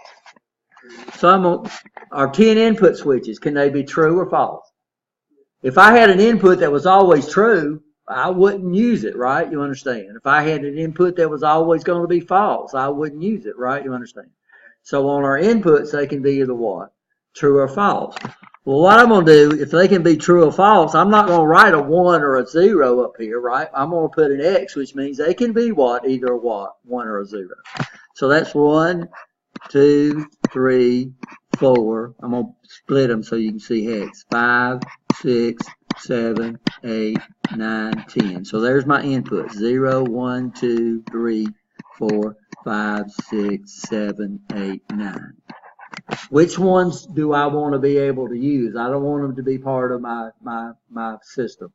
I'm using my start stop button. So I'm going to strip those off. So that means if I AND this, if this is a 1 and I AND it with 0, so that's what this is. This is what we call an AND mask.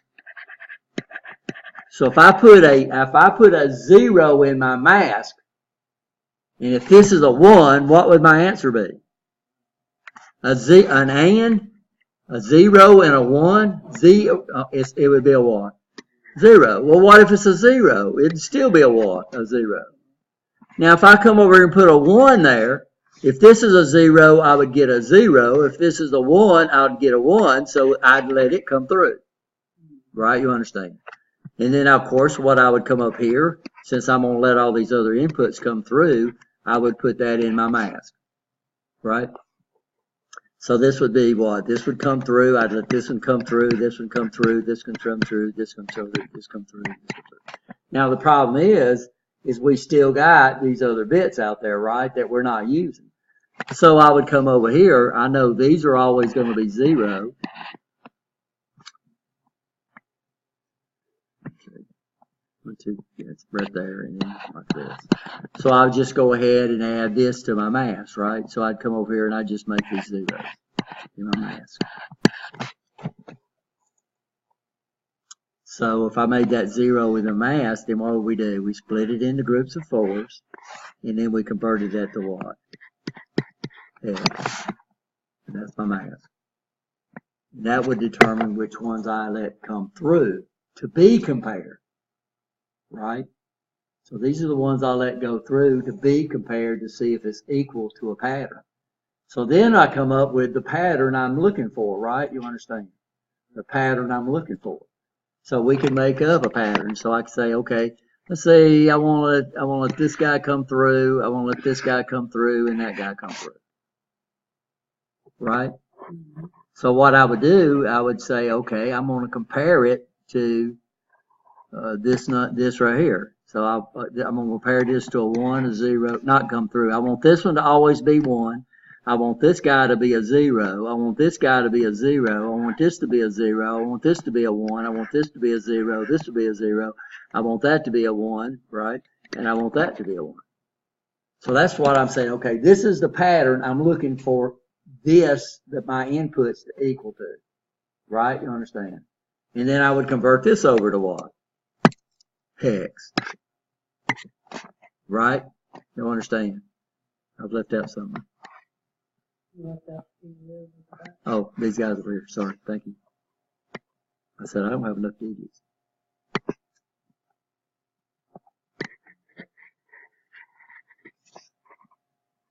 So let me get my splits up. That's what I messed up. And of course, what we're going to do is we're going to compare these over here to what?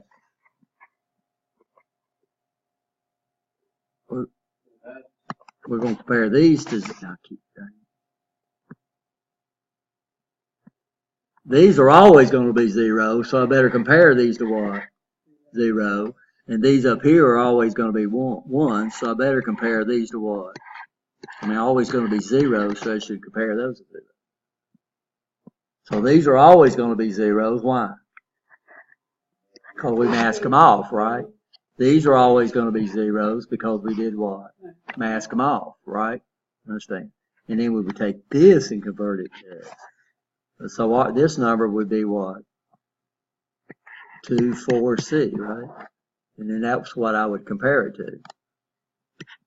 So now when those switches was in that pattern right there, 24C, which would be equal to what in decimal? Huh? Then whatever we wanted it to come up. Or the bell might ring, or a light might turn on saying, okay, this is the situation that we're looking at, right? You understand? Or this means I need to lubricate, it's time to lubricate, right? If I'm getting this input and that output, it means you need to go out there and change the size of this die or something like that when these inputs are in this position. So only when this is this way and this is this way and this is this way, right? Then that would cause this run to go true. So that what we're doing is we're combining two instructions. Later on when we get into our logic instructions, we got an AND instruction. So we could have AND the number and then took the results, right, and then compared it, right, to see if it was equal, and it would have worked, but it would have we would have used two instructions. So anytime you have a pair or a set of instructions that you use all the time, especially two, then odds are sooner or later they're going to do what? They're going to combine them, like the limit instruction. That's used all the time. When the book was written, the limit instruction wasn't even out there. But they saw what? They saw a need for it because people were trying to do things when things were in a certain range, so they added the limit instruction. Here they realized that we're starting to input a lot of information, and we're using these switches for one thing and these switches for one thing, but we're trying to figure out what's going on with these little 4 guys in the center, right? You understand? Well, what can we do? We can strip off all the ones we're not interested in and just look at the ones we need, right? I mean, you can randomly pick them. We came up with a mask. It's real easy. But I could let this guy come through. I could block that. I could let that one come through. I could block that one, right? You understand? And we would come up with a mask. So these guys don't even have to be together. You just look at your inputs and figure out which switches you want to look for, right? And which switches you don't. The ones we put, of course, were in a straight line. And why is that? Because this is the way our switches are laid. Well, we could have chose one switch. I could look to see if one switch was closed. Of course, it would be easier to do it with a single rung, but we could do that. Or 2 was closed, right? Are we okay?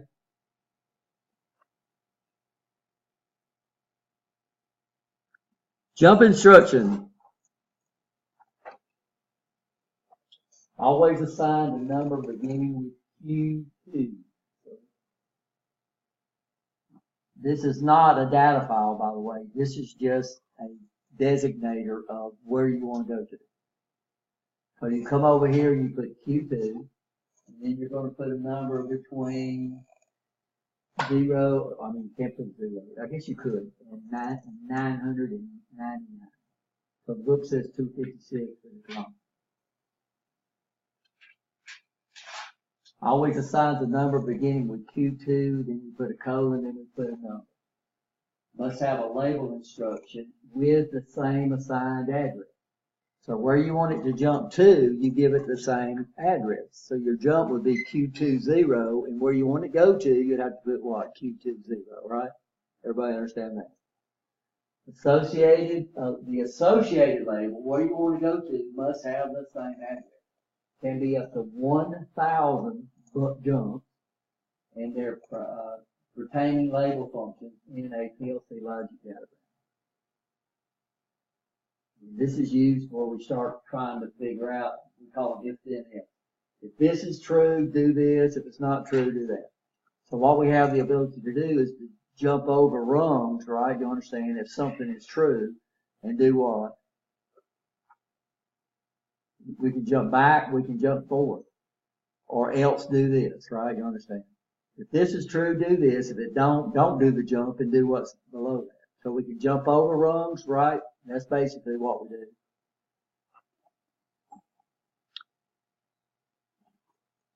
Located in the program control group, used to make the PLC skip over rungs.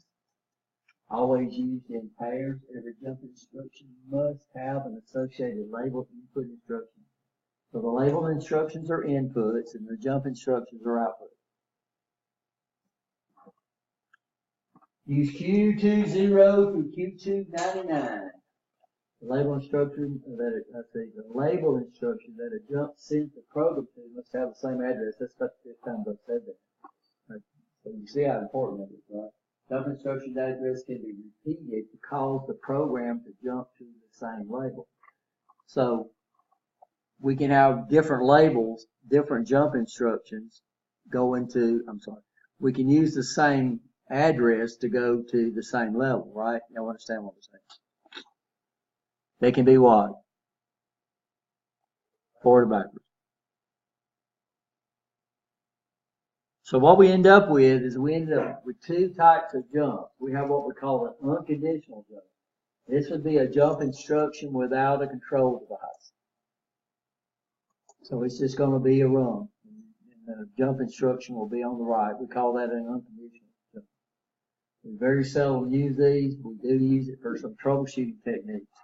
So we got some type of problem out there, and we're trying to kind of figure out where it is, right? And we can jump over it. Or we've got something that we're going to have to do manually for a while. And we want to do what? we want to jump out, so something's broke out there, but we're gonna go out there and do it manually. And our dang program is waiting on this sensor out here to come true, right? You understand? But now we're doing it manually. Well, what could we do? We could go into our PLC program and just jump over those rungs, right? So now we can do it manually instead of doing it automatically. So you always need something like that because automation is great, but automation is going to break down, right? Y'all understand that? And you'll see these guys do this all the time. A section of the line goes down and they'll bring people in there and they substitute with manual labor, right? Unfortunately, electromechanical devices, great. Figure in the textbook and on the next slide demonstrates an unconditional jump is wrong. Automatically insert in the PLC. Automatically inserted in the PLC. So the end is an example of a what instruction? It's a jump instruction. Every time it hits the end, what does it do? Jumps back to what rung? Rung 0, right? Seldom, if ever used, maybe use to skip over sections of PLC while it's under what? Development, or while you're troubleshooting, or while you're trying to take out a section of the program, not execute a section of the program so you can keep the other sections running. So this is a pretty good example, guys. So here, this is not an unconditional jump. Why is it not an unconditional jump? Because that dang switch over there has to be closed. If it's an unconditional jump, there will be no input on the run. So now we say, okay, the jump will occur if this switch is closed. So that means I just set a condition for it, right? So the book, in the example in the book is wrong. That is not an example of an unconditional jump. If you've got any devices in the run for the jump, it is a what we call a conditional jump, right? Everybody understand that? So notice what they got. So if that's closed, it says jump where? Q2:1. So this guy's going to look for a label instruction, which is an input instruction, which is right here. So if that switch is closed, then it's going to jump over this run right here. Right? By the way, you have to assign, you can't have an input without an output. So what outputs are you going to use on these? Your B3s, right? You got to put an output over it. So that's something, the book tell you all that? Now we can't put a label without an output instruction. So we just use one of our B3s or B10s, right? We can use B9s, right, with our PLC. So once it goes to Q2, it goes back to rung 2. What do you mean? This guy don't go back. So what happens if I close this switch? It says jump to whatever label has the name Q2:1. The program will jump to here, which is going to do what? It's going to skip over this rung. It's not going to scan this rung. Now, if this output is true, it's going to stay true. You could come over here to your dead and flip that switch and nothing's going to change. You can sit here all day long and flip switch 1 and nothing's going to change because it's being what? It's being jumped over. If it's being jumped over and it's not scanned, then what's the output going to do? It's going to stay in whatever state it was in. So it's like a non-mechanical lockout, tagout type thing. It's like a, No. I mean, It gives us the ability, if I lock out, tag out, it needs to pull the power off. I mean, it's pulling the function of that, of the push button, the red power light. So it's like a safety precaution. Well, no, it's just that we don't want this to happen. So let's say I'm up here packing, I've got a counter out there and it's counting, right? And I got packages of 12 or packages of 6. Well, I got a little switch over here and I flip it to package of 6. It jumps over the counter that counts to 12 and now jumps down and uses the counter what? Counter 6. So that's what we're doing. We're saying, okay, I don't want to use this rung in this situation, right? You understand? So I'm doing different products. And instead of me going out and writing a ladder diagram to do this product and a completely different program to do this product. It's a different program to do this product. I can come over and flip a switch, right? And when I flip that switch, it jumps over the rungs for this product and brings in these, right? Right, you understand? I put it on this one, it jumps over the rungs for all these. So that's what we're doing this for. We're doing that not to skip over, not to do, yeah, we don't want to take it out of the program, right? Because what we would have is I've got an operator out there, right, that's got to do all these packages. Oh, you can't run those. We got to load new programs in the PLC. Well, no, they wouldn't do that. Would they do what? Jump them or run subroutines. We'll talk about that in a minute. We have all kind of things where we can put programs in there to take care of everything that we needed, and then use these guys to select what we run and what we skip over. So yeah, this is very, very, very important, is to be able, so what you're doing is you're taking away the flow of the program from the PLC and putting it in your hands. So now you determine the flow. You determine if it jumps back or jumps forward or jumps over this and jumps over that, right? Up until now, this sucker ran from 0 to N. Now you can make it run from 0 to 5, jump to 8, back to 1, right? You understand? It's whatever you need to do. And every programming language I've ever used, guys, has a jump instruction. Jump label, jump to label, that's what we call it, jump to label. All the robots over there have a jump to label. So what we can do, in fact, just about all the robots over there don't have an end instruction. If you run a robot program and it got to the last instruction, it just stopped. But 99.9% of the time, robots just loop. So what do you have to put in a robot program? You have to put that jump, and then you put the label up to the top somewhere. You know, the first lines you might be initializing stuff, and you don't want to go to those, right? You just want to go to those when you turn the robot the first time you run the program, and then after that you can go just run the section of the program you want. Yeah, so robots, guys, don't have jump instructions. I mean, I'm sorry, they don't have an automatic instruction that makes it what? Loop. Siemens has it, but they don't put it like Allen Bradley does, because they understand that the program's going to loop. That's automatically bid into the machine learning program. So now we're doing what with the flow? You're controlling the flow of the program. Now eventually it's got to hit the end, and eventually it's got to loop. But anything between the first rung and the last rung, you could jump it all the way back. You could leave off the end, and you could come down here and you could put your jump, and you could do like rung 0. You hit rung 0, it does something, but you only want to do that once. You don't want to do it every time. So when you hit start, you want to do this, you want to do this, you want to do this, and then you want it to loop between what? Between rung 5 and rung 50, which is our last one. Well, instead of letting it hit the end, you put a jump down here, right? You understand? And jump it up to rung 5. And that way now what you can do is put rungs at the start of the program that scan the first time, right? Scan the first time. And so you can initialize things. You can make sure things are in the right position before you get into play. And so you can loop these things, and you don't have to use the end's going to be there, but you can loop anywhere you want from where you want to. And that's what I've seen it used for, is having the first rungs initialize things, to put things in correct states, and then use a jump to bring it back under those things, because that's, you only want to do that when you hit the start button, right? Yeah. So good question. I'll take a 10-minute break. Drives have to have over there in our main server. So any questions on this? I had one question.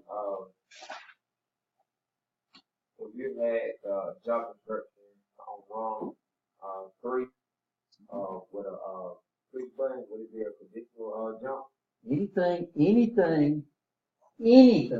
Any jump instruction that's got something in this line right here is a conditional jump. To be an unconditional jump, this line right here has to have no input device. An unconditional jump means I don't have to say jump if. As soon as I say if, it's a conditional jump, right? So the book's showing that wrong. That guy doesn't understand this, but I've been programming computers since machine learning. So I understand jump, conditional, unconditional jump. So, yeah, so this is and I don't think they give any examples of jumping backwards. By the way, you can have jumps within jumps. So I could jump over but it's got to have different labels, right? You understand? And we can repeat the label. So this guy can be repeated. We can't repeat this, right? You understand? So we can't have multiple 2:1s. But I can have multiple jump instructions using the same address. So you can have multiple jump instructions going to the same place, right? You understand? Everybody okay? You can't go to two places. You can go home. I can go home. How many different ways can I go home? Okay. No. Oh, my different way. How many different ways can I go home? Well, my home is my label. That's address, right? You understand? Right? So how many houses in the state of Alabama, including zip code, and the whole United States has my address? None. So I can jump all these different ways, right? But my address has got to be where I'm jumping to or where I'm going to. It's got to have the same address. But I can go all different. I can get to that label with different jumps, right? So what we're saying is on our jump instruction, we can use the same address on the jump instruction, but we can't use the same address on a different label instruction. So different jumps can take you to the same label. That's like different paths can take you to my house, right? When I rode my motorcycle, if I get off, I'd go by Tannehill, ride all the way down to Tannehill and come back up to East Valley Road, just because it was nice. Yeah. That was what's thing nice about a motorcycle. You so little gas, you'd be going on things. You'd say, wonder where this road goes. And you go, well, heck, and you just follow it. I followed those so they turned into dirt before. I said, well, I don't want to know that. But then I found ways to get through places. I said, well, good gracious, I didn't know about that. You're going to get you a track grip. Nah, my wife would kill me. And then she'd get my insurance policy done. Get her butt, you around a bit. Huh? Get her butt, you around a bit. Oh, she used to ride with me, but she was getting on it one time. I was parked and she got up on it and she fell back and hit her back on the curb. And she had to have some work done on her, surgery on her back, and she wouldn't ride it with me after that. Maybe the sidecars, not step up. Yeah, maybe. I'd like to see her getting in out of the sidecar now. Conditional jumps, they only occur. So as soon as you say if, right, but you can say, okay, I'll jump if this is true and this is true, or if I'm between this range, right, with using compare instruction. So if I got a problem, right, I can say, okay, jump over this. So activated by one or more contact or compare instruction. Can be used in many areas: process control, packaging, sorting. We'll come back and look at this. This is a motor sequence, by the way, that I wrote. We'll try to probably look up a motor to this circuit and see if we can see it work. We won't do that tonight. So the next thing we'll look at is so here's an example of conditional jumps. Figure 11.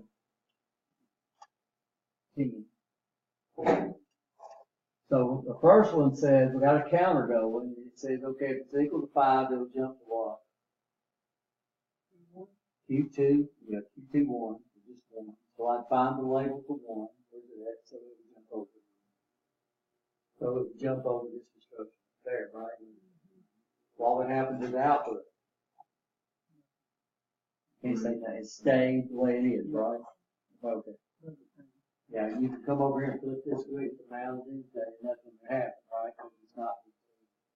The next one says, if it's greater than, then it's going to jump to label 2, right? So it's going to jump over this instruction right here. And this is pretty similar to, I think, one of the programs you're gonna write, where you can make it jump over and you can flip switch and see what the output is. These are definitely, here they're using greater than. He's using greater than, but these could be contacts wired in AND, they could be contacts wired in OR, they could be an exclusive OR operation wired exclusive OR. It could be just a single contact, it could be a normally open input, right, you understand? It could be a contact controlled by an internal relay.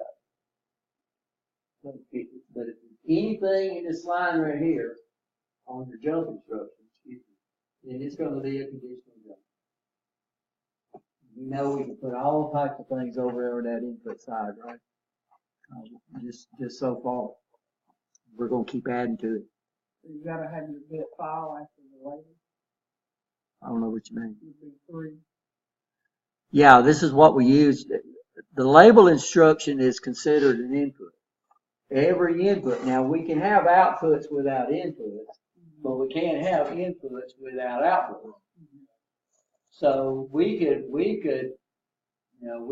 energize a light that indicates it's jumping over it, right? If you wanted to, you could sacrifice one of your outputs, and that way, when this light comes on, you know that somebody's got it in this position. So yeah, you could use a true output right there. You could make a bell ring, or different types of things. You could use a real output. Here we're using internal. We'll use an internal. But we're not going to actually generate an output. But we could. So the label, when it jumps down here, we could put any of our output instructions over here. We could put a map instruction if we wanted to for some reason. What I found out a long time ago, if it's available, some engineer is going to use it. Some people will figure that, so they might want to add 2 numbers together when it jumps to the label, right? You understand? But it would only be when it every time it jumps to the label, right? You understand? So we could indicate when this jump is true or this jump is fast, true by just putting an output instruction out there. That's a good question. Here we'll use B3s. That's example here. Or B10s. B3, B9, right? B9, B10.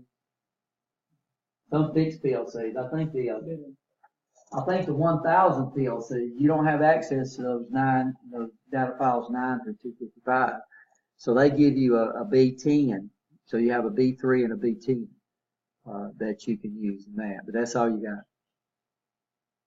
got. This guy right here opens up, has enough memory. I think it's got 16K of memory, which in phones we'd say, right? But our phones does graphics. You'd be surprised how many words of memory is required to do these. So what resolution is your TV? Huh? Multiply those together, right? And then divide that by 8. Now that's just the number, but we got to have at least 3 bits per pixel to tell it what color we want it to be. So what you do is you take that resolution, right? Multiply them together. That gives you the number of pixels. Multiply that by 3, and that would get, and then divide that by 8. That would tell you the amount of memory a computer would have to process just to update the display. So used to the memory for the display was on the display controller. It was we used our RAM because all the programs were text, right? We wrote text programs. Eventually they started putting them on the video card, and then they realized, we couldn't hardly do that. So now the video card and the memory of the RAM are shared. And this guy right here, this is what makes your phone have to have 8 megabytes or all that memory. You don't see the memory. That's your user memory. But how much memory is actually in that phone just to handle your the display? So you talk about these computers. I'd set mine at 1024 by 768, right? So that's a lot of memory. You multiply those together just to run the wall. Display. Your PLCs don't need all that memory to run the watt. Displays on the PLC, 16K, all we're putting is ones and zeros, no video, right? Then we can use a lot of 16K in a PLC is a lot to hold programs. All right, guys, let's go ahead.